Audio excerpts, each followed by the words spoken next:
Hi hello guys welcome to Divya vlogs and ఈ వీడియోలో umbrella dress కి నడుం పార్ట్ దగ్గర ఫ్రిల్స్ పెట్టి ఎలా కట్ చేసుకోవాలి అండ్ ఎలా స్టిచ్ చేసుకోవాలి అనేది చూపిస్తాను. అండ్ శారీ కూడా 2 పార్ట్స్ అనేది ఉంటది అనమాట. ఒకటేమో గ్రీన్ కలర్, ఇంకొకటేమో క్రీమ్ కలర్ అన్నమాట. శారీ అంతా కూడా హాఫ్ శారీ టైప్ లో ఉంటది. అండ్ ఆ హాఫ్ శారీ టైప్ లో ఉన్న శారీని ఇలా ఎలా టర్న్ అవుట్ చేసుకోవాలో కట్ చేసి చూపిస్తాను, వచ్చేయండి. అండ్ ఫస్ట్ ఆఫ్ ఆల్ వచ్చేసి నేను శారీ తీసుకున్నాను. అండ్ లైనింగ్ వచ్చేసి ఒకటేమో క్రీమ్ కలర్ ఏమో బాటమ్ పార్ట్ లో వేద్దాం అనుకుంటున్నాను కాబట్టి క్రీమ్ కలర్ 3 మీటర్స్ తీసుకున్నాను. అండ్ బాడీ పార్ట్ లో గ్రీన్ కలర్ వేద్దాం అనుకుంటున్నాను కాబట్టి హాఫ్ మీటర్ గ్రీన్ కలర్ అనేది బాడీ పార్ట్ కోసం తీసుకున్నాను.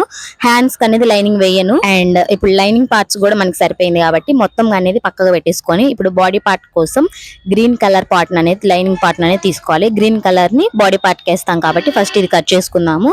ఇప్పుడు ఇది హాఫ్ మీటర్ తీసుకున్నాను నేను కాబట్టి బాడీ పార్ట్ కి సరిపోతుంది. మినిమం ఎల్ సైజ్ వాళ్ళ వరకు రావచ్చు, ఎం సైజ్ వాళ్ళ వరకు వస్తుంది హాఫ్ మీటర్, లేకపోతే 80 పాయింట్స్ అలా తీసుకోండి. కాటన్ అయితే మీకు ఇంకా బెస్ట్. నేనైతే పాలిస్టర్ తీసుకున్నాను. ఇక్కడ వచ్చేసి 4 ఫోల్డ్స్ అనేది చేసుకున్నాను. 4 మడతలు వేసుకున్న తర్వాత హైట్ వచ్చేసి 14 ఇంచెస్ పెట్టుకున్నాను. 14 ఇంచులు పెట్టుకొని ఇక్కడ నడుం పార్ట్ వచ్చేసి 6.5 ఇంచుకి ఒక మార్క్ పెట్టుకున్నా. 1 ఇంచ్ వచ్చేసి టక్స్ల కోసం, ఒక 2 ఇంచ్ వచ్చేసి ఖర్చు కోసం అన్నమాట. అండ్ ఈ మెజర్మెంట్ తీసుకున్న తర్వాత నెక్ పార్ట్ వచ్చేసి 2.5 ఇంచ్ పెట్టుకొని, అండ్ షోల్డర్ వచ్చేసి 3 ఇంచెస్ పెట్టుకొని, ఆర్మ్ డౌన్ వచ్చేసి 6.5 పెట్టుకున్నాను. పెట్టుకున్న తర్వాత ఒక బాక్స్ షేప్ లో డ్రా చేసుకొని ఆర్మ్ రౌండ్ కోసం 1 ఇంచ్కి ఒక మార్క్, 1.5 ఇంచ్కి ఒక మార్క్ పెట్టుకొని ఇట్లా రౌండ్ గా ఆర్మ్ హోల్ అనేది రౌండ్ అనేది చేసుకోవాలి. ఇట్లా చేసుకున్న తర్వాత ఫ్రంట్ దగ్గర నుంచి ఈ ఖర్చు వైపుకి ఒక హాఫ్ ఇంచ్ అనేది పైకి అనేది ఇలా నేను చూపించినట్టుగా మార్క్ చేసుకోవాలి. అప్పుడే ఫిట్టింగ్ మనకి బాగా వస్తుంది కాబట్టి అట్లా డ్రా చేసుకున్న తర్వాత ఎలా అయితే డ్రా చేసుకున్నామో మొత్తం కూడా కటింగ్ అనేది చేసేసుకోవాలి. ఇప్పుడు ఫ్రంట్ పార్ట్ కి front part and back part కి బ్యాక్ పార్ట్ అనేది సపరేట్ అనేది చేసుకోవాలి. ఇప్పుడు ఫ్రంట్ పార్ట్ నెక్ అనేది మనం డ్రా చేసుకుందాము. ఇప్పుడు 2.5 ఆల్రెడీ మనం పెట్టుకున్నాం కదా. ఇప్పుడు డౌన్ వచ్చేసి 5.5 పెట్టుకున్నా. దాన్ని ఒక బాక్స్ షేప్ లో డ్రా చేసుకొని స్వీట్ హార్ట్ నెక్ అనేది నేను డ్రా చేసుకుంటున్నాను. అది మీ ఇష్టం అన్నమాట. స్క్వేర్ అయినా పెట్టుకోవచ్చు, రౌండ్ అయినా పెట్టుకోవచ్చు, లేకపోతే ఈ నెక్ అయినా పెట్టుకోండి. అండ్ ఇప్పుడు వచ్చేసి 3.5 ఇంచ్కి డౌన్ పార్ట్ నడుం పార్ట్ దగ్గర 3.5 ఇంచ్కి ఒక మార్క్ పెట్టుకున్నా. 1 ఇంచ్ ఒక మార్క్ పెట్టుకొని 3.5 దగ్గర నుంచి పైకి 4 ఇంచెస్కి ఒక మార్క్ పెట్టుకొని ఇట్లా 1 ఇంచ్ దగ్గరదేమో డ్రాప్ షేప్ లో డ్రా చేసుకొని ఆ 4 ఇంచెస్ దగ్గర నుంచి ఆర్మ్ రౌండ్ లోకి కలిపేసుకోండి. ఇట్లా కలిపేసుకున్న తర్వాత ఆర్మ్ లోత్ అనేది తీసుకున్నాం కదా మనం 1 ఇంచ్ది, దాన్ని కట్ చేసేసుకోవాలి ఫస్ట్. తర్వాత ఈ ప్రిన్స్ కట్ ఉంది కదా, ఈ ప్రిన్స్ కట్ ని కూడా మనం కటింగ్ అనేది చేసేసుకోవాలి. ఇట్లా చేసేసుకున్న తర్వాత డ్రాప్ షేప్ ని కూడా మనం కటింగ్ అనేది చేసేసుకున్న తర్వాత ఈ ఈ నెక్ ఉంది కదా, స్వీట్ హార్ట్ నెక్ కూడా కట్ చేసుకుంటే మనకు ఫ్రంట్ పార్ట్ అనేది కంప్లీట్ అయిపోతుంది. అండ్ ఇప్పుడు వచ్చేసి బ్యాక్ పార్ట్ ఉంది కదా, బ్యాక్ పార్ట్ కూడా మనం కట్ చేసుకోవాలి. అండ్ బ్యాక్ పార్ట్ వచ్చేసి ఫ్రంట్ పార్ట్ కి మనం ఎలా అయితే 2.5 ఇంచులు అంటే 2.5 ఇంచ్ పెట్టుకున్నామో దీనికి కూడా 2.5 పెట్టుకొని, అండ్ ఫస్ట్ నేను ఉక్స్ పెడదాం అనుకున్నా, తర్వాత నేను థ్రెడ్స్ పెడదాం అనుకున్నా కాబట్టి నేను ఇక్కడ డౌన్ వచ్చేసి 7 ఇంచెస్ పెట్టుకుంటున్నాను. 7 ఇంచెస్ పెట్టుకొని ఒక బాక్స్ షేప్ లో డ్రా చేసుకొని రౌండ్ అనేది మార్క్ చేసుకున్నాను. ఇంకా అంతే అన్నమాట బ్యాక్ పార్ట్ అనేది. ఒకవేళ మీరు ఉక్స్ పెట్టుకోవాలంటే ఉక్స్ పెట్టుకోవచ్చు. అండ్ ఇలా అయిపోయిన తర్వాత అండ్ శారీ అంతా కూడా మనం ఓపెన్ అనేది చేసుకోవాలి. బాడీ పార్ట్ అనేది కటింగ్ అయిపోయింది కాబట్టి శారీ అంతా ఇప్పుడు ఓపెన్ చేసుకొని ఈ గ్రీన్ పార్ట్ అనేది ఉంది కదా, దీన్ని అనేది సపరేట్ చేసుకోవాలి. Green part and white part అనేది ఇట్లా సపరేట్ అనేది చేసుకోవాలి. ఈ వైట్ పార్ట్ అంతా కూడా నేను పక్కకు పెట్టేసుకుంటున్నాను. అండ్ ఇప్పుడు ఈ గ్రీన్ ఫ్యాబ్రిక్ తోటి మనం బాడీ పార్ట్ అండ్ హ్యాండ్స్ అనేది కట్ చేసుకుంటాం. ఫస్ట్ బాడీ పార్ట్ అనేది కట్ చేసుకుందాము. ఇట్లా మొత్తం కూడా ఇట్లా ఒక సింగిల్ లేయర్ తో ఇట్లా పరుచుకోవాలి. పరుచుకున్న తర్వాత మనం కట్ చేసి పెట్టుకున్న ఉన్నది కదా ఫ్రంట్ పార్ట్ కానీ బ్యాక్ పార్ట్ కానీ, ఇప్పుడు నేను బ్యాక్ పార్ట్ వేసాను. అండ్ ఫస్ట్ బ్యాక్ పార్ట్ వేసుకున్న తర్వాత సేమ్ ఇది ఎలా ఉందో సేమ్ అదే మెథడ్ లో బ్యాక్ పార్ట్ ఎలా ఉందో దానికంటే ఒక హాఫ్ ఇంచ్ ఎగస్ట్రా పెట్టుకొని కటింగ్ అనేది చేసేసుకోవాలి. నేను ఇక్కడ బ్యాక్ పార్ట్ అంతా కూడా కట్ చేసుకుంటున్నాను. కట్ చేసుకున్న తర్వాత ఇప్పుడు దీన్ని పక్కకు పెట్టేసుకొని ఇది కిందకి డౌన్ అనేది జరుపుకున్న తర్వాత ఫ్రంట్ పార్ట్ ఉంది కదా, ఇది ఫ్రంట్ పీస్ అంటే నెక్ పీస్ అనేది ఉంది కదా, దాన్ని పెట్టేసుకొని పక్కన సైడ్స్ అనేది ఈ ప్రిన్స్ కట్ పీసెస్ ఉన్నాయి కదా సైడ్ పీసెస్, అవి కూడా అటొకటి ఇటొకటి సేమ్ మనం కటింగ్ ఎలా అయితే చేసుకున్నామో సేమ్ అదే మెథడ్ లో పెట్టుకోవాలి. పెట్టుకున్న తర్వాత సేమ్ మనము బ్యాక్ పార్ట్ ఎలా అయితే హాఫ్ ఇంచ్ ఎగస్ట్రా ఉంచి కట్ చేసుకున్నామో సేమ్ అలానే ఫ్రంట్ పార్ట్ మొత్తం కూడా కట్ చేసుకోవాలి. ఈ పీసులు కూడా కొంచెం ఎగస్ట్రా క్లాత్ అనేది ఉంచుకొని కటింగ్ అనేది చేసేసుకోండి. ఓకేనా? ఇట్లా మొత్తం ఇలా అయితే కట్ చేసుకోవాలి. ఇట్లా కట్ చేసుకోవాలి. మొత్తం ఇలా కట్ చేసుకున్న తర్వాత ఇక్కడ మనకి స్ట్రైట్ గా చించుకోవాలన్నమాట. ఇక్కడ ఎగులు దిగులు ఉంది కదా, మనం ఫ్రంట్ పార్ట్ బ్యాక్ పార్ట్ అనేది కట్ చేసుకున్న దగ్గర ఇదంతా కూడా నీట్ గా చించేసుకున్నాను. స్ట్రైట్ గా చించుకున్న తర్వాత హ్యాండ్ కోసం ఇట్లా ఫస్ట్ 2 ఫోల్డ్స్ వేసుకున్న తర్వాత ఇంకొక ఫోల్డ్ అనేది వేసుకోవాలి. మొత్తం 4 ఫోల్డ్స్ ఇట్లా ఇట్లా వేసుకోవాలి. మొత్తం 4 మడతలు అనేది వేసుకోవాలి హ్యాండ్ కోసం. ఇప్పుడు హ్యాండ్ లెంత్ వచ్చేసి మీకు ఎంత కావాలనేది మీ హ్యాండ్ లెంత్ అనేది చూసుకొని దానికంటే కూడా ఒక 3 ఇంచెస్ అనేది ఎక్స్ట్రా పెట్టుకోండి. నార్మల్ గా అయితే 22 ఇంచెస్ అయితే కరెక్ట్ గా వస్తుంది. అండ్ కుచ్చుళ్ళు కావాలి కాబట్టి నేను 26 ఇంచెస్ పెట్టుకుంటున్నాను అనమాట. అంటే ఒక 4 ఇంచెస్ అండి ఖర్చుకి మొత్తం సరిపోతుంది.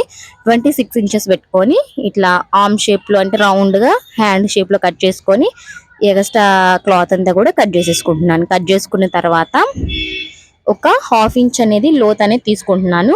అండ్ ఒక పార్టే అంటే ఒక 2 పీసెస్ తీసుకోవాలి. ఇంకొక 2 పీసెస్ అనేది బ్యాక్ పార్ట్ కోసం ఉంచేసుకోవాలి. అండ్ మిడిల్ లో ఒక చిన్న కట్ అనేది పెట్టుకుంటే హ్యాండ్స్ కటింగ్ అనేది అయిపోతుంది అనమాట. అండ్ హ్యాండ్స్ కూడా మనం పక్కన పెట్టేసుకున్నాము. ఇప్పుడు నాకు రిమైనింగ్ క్లాత్ గ్రీన్ కలర్ది ఇది మిగిలింది అనమాట. ఇంకంతే. ఇప్పుడు మనకి వైట్ ఫ్యాబ్రిక్ ఉంది కదా, క్రీమ్ కలర్ ఫ్యాబ్రిక్, ఇదంతా కూడా మనం బాటమ్ పార్ట్ లో పెట్టేసుకుంటాము. నాకు ఇదంతా కూడా 4 మీటర్స్ ఉందన్నమాట. 4 మీటర్లు ఉంది క్లాత్ అంతా కూడా. ఈ 4 మీటర్లు 4 మడతలుగా వేసుకున్నాను. వేసుకున్న తర్వాత ఫోల్డ్ ఉన్న వైపు దగ్గర నార్మల్ గా మనం నడుం పార్ట్ అనేది ఎలా మెజరింగ్ చేసుకుంటామో అలా నార్మల్ గా అయితే నేను 6 ఇంచెస్ 5.5 అలా పెట్టుకుంటాను. నడుం పార్ట్ కి కరెక్ట్ గా వస్తుంది. అండ్ ఇప్పుడు మనకి డబల్ కావాలి కాబట్టి నేను 12 ఇంచెస్ పెట్టుకుంటున్నాను. 12 ఇంచెస్ పెట్టుకుంటే మనం ఫ్రిల్స్ పెట్టుకునేసరికి మనకి మనకి 11 ఇప్పుడు 6 ఇంచెస్ పెట్టుకుంటాను కదా, అంత క్లాత్ వస్తుంది, కరెక్ట్ గా వస్తుంది. అంటే మనం పెట్టుకునే దానికంటే కూడా డబల్ పెట్టుకోవాలి. అంటే మనకి క్లాత్ కొంచెం ఎక్కువ ఉండాలి. అండ్ ఇది షార్ట్ వస్తుంది కాబట్టి చూసుకోవాలి కరెక్ట్ గా. అండ్ ఇప్పుడు నేను 12 ఇంచెస్, మీకు అర్థమైంది కదా, 12 ఇంచెస్ అనేది పొడవు పెట్టుకొని రౌండ్ గా 12 ఇంచెస్ అనేది మొత్తం రౌండ్ గా మార్క్ చేసుకున్నాను. ఇప్పుడు లెంత్ వచ్చేసి నాకు 36 ఇంచెస్ వస్తుంది. ఓకేనా? 36 ఇంచెస్ వస్తుంది అనమాట. ఇట్లా మొత్తం కూడా నేను 36 ఇంచెస్ కి మార్క్ చేసుకుంటున్నాను. మొత్తం కూడా ఇట్లా 36 ఇట్లా మార్క్ చేసుకుంటున్నాను అనమాట. మొత్తం కూడా ఇట్లా ఇక్కడ వచ్చేసి నాకు ఎదురు పీస్ పడిద్ది కాబట్టి ఇక్కడ దాకా కరెక్ట్ గా వచ్చేదాకా మార్క్ చేసుకొని తర్వాత ఈ రిమైనింగ్ క్లాత్ ఉంది మనం ఈ ఎదురు కోసం వేసుకోవాలన్నమాట. ఇక్కడ చూడండి, ఇక్కడ దాకా నేను 36 ఇంచెస్ పెట్టుకున్నాను కదా. పెట్టుకున్న తర్వాత మీకు 36 కంటే 30 రావచ్చు, 31 కూడా రావచ్చు. ఎందుకంటే మన క్లాత్ ని బట్టి ఉంటది అనమాట, లెంత్ ని బట్టి మనకు వస్తుంది. మీరు అట్లా అని చెప్పేసి తక్కువ వచ్చేసిందని టెన్షన్ పడొద్దు. క్లాత్ ని బట్టి లెంత్ ని బట్టి రావచ్చు. అది మనకి షార్టే అవుతుంది కానీ ఫ్రాక్ లాగా ఫుల్ గా ఏం రాదు. ఈ 36 వచ్చిందంటే బెటర్ అని అనుకోవాలి. అండ్ ఇది నేను కట్ చేసుకున్నాను. 36 రౌండ్ గా మార్క్ చేసుకొని కట్ చేసుకున్న తర్వాత ఇక్కడ ఉంది కదా ఈ పీసెస్ అనేది ఇట్లా కలిపి ఉన్నాయి కదా, ఇక్కడ ఓపెన్ చేసేసుకొని మనం కట్ చేసుకున్న పీసెస్ ఉన్నాయి కదా ఇక్కడ, ఈ పీసెస్ వీటిని దీనిపైన అనేది పెట్టుకోవాలి. వాటి మీద అనేది ఇట్లా జరుపుకుని ఉంటున్నాను, మీకు కనిపించట్లేదని చెప్పేసి. ఇప్పుడు ఈ 4 ఫోల్డ్స్ తో ఉంది కదా, మనం కట్ చేయగా రిమైనింగ్ క్లాత్ కూడా మనకి 4 ఫోల్డ్స్ తో ఉంటది అనమాట. ఆ 4 ఫోల్డ్స్ తో ఉన్న క్లాత్ ని కూడా ఇట్లా మనము స్ట్రైట్ గా ఉన్న వైపు చూసుకొని పెద్దగా ఉన్న వైపు ఏమో ఈ చివరి పెట్టుకోవాలి. చిన్న చిన్నగా మనం కట్ చేసుకున్న కొసల్లాగా ఉంటాయి కదా, అదేమో ఆపోజిట్ లో ఇక్కడ ఉంటది కదా అంబ్రెల్లాది, ఇట్లా ఇటు సైడ్ పెట్టుకోవాలన్నమాట. మీకు కనిపిస్తుంది కదా ఇట్లా. ఎందుకంటే మనకి ఇటు నుంచి లెంత్ తక్కువ అయిపోతా అక్కడ వచ్చేసరికి కరెక్ట్ గా వస్తుంది. అండ్ ఇక్కడ నుంచి మళ్ళా అక్కడ నుంచి నడుంపాటి దగ్గర నుంచి 36 ఇంచెస్ కి మార్క్ చేసుకుంటూ ఇట్లా మొత్తం మార్క్ అనేది చేసుకుంటూ రావాలన్నమాట. ఇట్లా ఇక్కడ కరెక్ట్ గా వచ్చేసరికి ఇక్కడ 36 ఇంచెస్ కి పెట్టేసుకొని ఇట్లా. మీకు కరెక్ట్ గా అనిపించట్లేదని చెప్పేసి నేను జరుపుతున్నాను. అండ్ ఇక్కడ చూడండి, దీన్ని మనము దీని మీద పెట్టేసుకొని ఒక ఖర్చు మందంతో పెట్టేసుకొని 36 ఇంచెస్ తో మార్క్ చేసుకోవాలి. పైన నుంచి కూడా నడుం పార్ట్ దగ్గర నుంచి ఇట్లా ఇట్లా మార్క్ చేసేసుకొని ఇంకా మనం మార్క్ చేసుకున్న దాని మీద ఇట్లా రౌండ్ గా పీస్ అనేది కట్ చేసేసుకోవడమే ఇట్లా. ఇంకా అంతే అనమాట. ఈ 4 పీసెస్ అనేది ఈ చివర మనం జాయింట్ అనేది చేసుకోవాలి. ఒక్కొక్క పీస్ అనేది జాయింట్ అనేది చేసుకోవాలి. ఇంకా అంతే అనమాట ఈ అంబ్రెల్లా కట్ అనేది. ఇప్పుడు దీన్ని పక్కకు పెట్టేసుకుందాము. అండ్ నాకు రిమైనింగ్ క్లాత్ ఇదే మిగిలింది. 6 మీటర్స్, మొత్తం 6 మీటర్స్ క్లాత్ ఉంటే ఈ రిమైనింగ్ క్లాత్ ఇదే మిగిలింది. అండ్ ఇప్పుడు లైనింగ్ అనేది కట్ చేసుకుందాం. లైనింగ్ వచ్చేసి 3 మీటర్స్ ఉంది కదా. ఫస్ట్ 3 మీటర్స్ నేను ఎలా వేసానంటే 2 ఫోల్డ్స్ వేసిన తర్వాత ఈ ఫోల్డ్ దగ్గర నుంచి ఇట్లా కోన్ షేప్ లో వేసిన తర్వాత ఇక్కడ నుంచి కింద ఉన్న క్లాత్ వచ్చేసి పైన వేసాను. ఇట్లా ఫోల్డ్ లాగా వేసాను అనమాట. అంటే ఎదురు పీస్ కూడా నేను ఒకేసారి కట్ చేసేస్తున్నా అనమాట. మళ్ళీ సపరేట్ గా కట్ చేయాల్సిన అవసరం లేదు.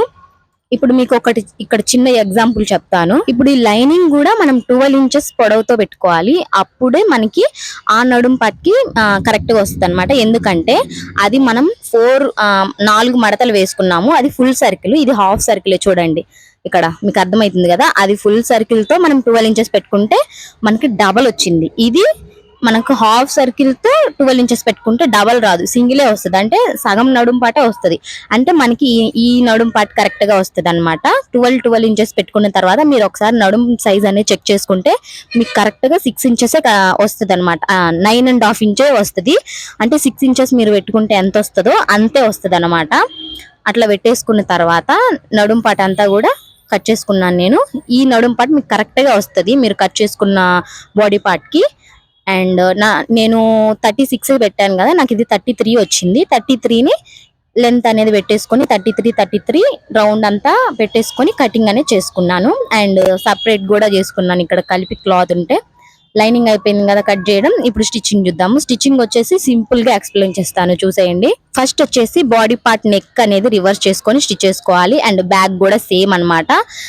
అంతా కూడా అటాచ్ అనేది గమ్ తో నేను అటాచ్ చేసుకున్న, చుట్టూరు కూడా అటాచ్ చేసుకున్న తర్వాత ప్రిన్స్ కట్ అటాచ్ చేసుకొని అండ్ నడుం పార్ట్ బ్యాక్ పార్ట్ వచ్చేసి టక్స్లు వేసుకొని అండ్ షోల్డర్స్ అనేది జాయిన్ చేసుకున్న తర్వాత హ్యాండ్స్ వచ్చేసి ఓన్లీ కొసలు మాత్రమే స్టిచ్ చేసుకోవాలి. కొసలు స్టిచ్ చేసుకున్న తర్వాత హ్యాండ్స్ అనేది స్టిచ్ చేసుకోవాలి. చంక భాగానికి స్టిచ్ చేసుకుంటే మనకి బాడీ పార్ట్ వరకు కంప్లీట్ అయిపోతుంది అనమాట. అండ్ బాడీ పార్ట్ కంప్లీట్ అయిపోయిన తర్వాత ఇప్పుడు మనకి బాటమ్ పార్ట్ లో లైనింగ్ ఉంది కదా, దాన్ని ఎదుర్లు అనేది వేసుకోవాలన్నమాట. ఇది ఒకటి ఫ్రంట్ పార్ట్ ఒకటి బ్యాక్ పార్ట్ లైనింగ్ వేసుకుని స్టిచ్ చేసుకున్న తర్వాత ఈ మెయిన్ ఫ్యాబ్రిక్ కూడా ఇది కూడా మనం అటు ఇటు ఎదుర్లు అనేది వేసేసుకున్న తర్వాత ఇప్పుడు దీన్ని మనం కుచ్చుళ్ళు అనేది పెట్టుకోవాలి. ఇప్పుడు లైనింగ్ పార్ట్ ఉంది కదా, దానంతా నడుం వచ్చేలాగా ఇదంతా కుచ్చుళ్ళు అనేది పెట్టుకోవాలి. అంటే నడుం పార్ట్ తక్కువ ఉంటది కదా లైనింగ్ది, ఆ లైనింగ్ అంతా కరెక్ట్ గా రావాలి. మెయిన్ ఫ్యాబ్రిక్ అంతా దానంతా వచ్చే వరకు ఈ మెయిన్ ఫ్యాబ్రిక్ అనేది ఇట్లా చిన్న చిన్న కుచ్చుళ్ళు అనేది పెట్టుకోవాలన్నమాట. ఇట్లా మొత్తం కూడా కుచ్చుళ్ళు అనేది చిన్న చిన్నగా పెట్టుకుంటూ రావాలన్నమాట. ఈ కుచ్చుళ్ళు పెట్టుకున్న తర్వాత మనకి లైనింగ్ పార్ట్ ఉంటది కదా, ఆ లైనింగ్ పార్ట్ ఈ నడుం పార్ట్ ఈ మెయిన్ ఫ్యాబ్రిక్ నడుం పార్ట్ రెండు కూడా అటాచ్ చేసేసుకోవాలి. కరెక్ట్ గా వచ్చేలాగా అటాచ్ అనేది చేసేసుకున్న తర్వాత yoke part and bottom part రెండు కూడా నడుం పార్ట్ అనేది స్టిచ్ చేసుకోవాలి. బాటమ్ పార్ట్ రెండు కూడా సేమ్ అలానే స్టిచ్ చేసుకోండి. కుచ్చులు పెట్టుకొని లైనింగ్ పార్ట్ కి అటాచ్ చేసేసుకోవడమే. అండ్ నేను తర్వాత bottom part and yoke part రెండు కూడా నడుం పార్ట్లు అనేది అటాచ్ చేసుకున్న back part and front part lining మొత్తం కూడా అటాచ్ చేసేసుకున్న తర్వాత ఇప్పుడు మనం సైడ్ స్టిచెస్ అనేది వేసేసుకోవడమే. మనం నార్మల్ గా ఈ అంబ్రెల్లా డ్రెస్సులకి ఎలా అయితే ఫస్ట్ మెయిన్ ఫ్యాబ్రిక్ కి తర్వాత లైనింగ్ ఫ్యాబ్రిక్ కి వేసేసుకోవాలి, అంతే కదా. మన కరెక్ట్ ఫిట్టింగ్ ని బట్టి స్టిచెస్ వేసుకుంటే పర్ఫెక్ట్ గా డ్రెస్ అనేది కుదురుతుంది. అండ్ కింద కూడా ఎగులు దిగులు అనేది కట్ చేసుకొని ఫీకో అనేది చేపించేసుకోవాలి. అండ్ నేను ఇక్కడ థ్రెడ్స్ కూడా పెట్టుకున్నాను. లైనింగ్ కూడా ఫోల్డ్ చేసి స్టిచ్ చేసుకుంటే మనకి డ్రెస్ అనేది కంప్లీట్ అయిపోయినట్టే. అండ్ నాకు తెలిసినంత వరకు నేను ఎక్స్ప్లెయిన్ చేశాను. మీకు ఏదైనా డౌట్ ఉంటే కామెంట్ చేయండి, క్లారిటీ ఇస్తాను. అండ్ ఈ వీడియోకి ఒక లైక్ ఇచ్చేయండి, షేర్ చేయండి, కామెంట్ చేయండి. Thank you for watching. Bye.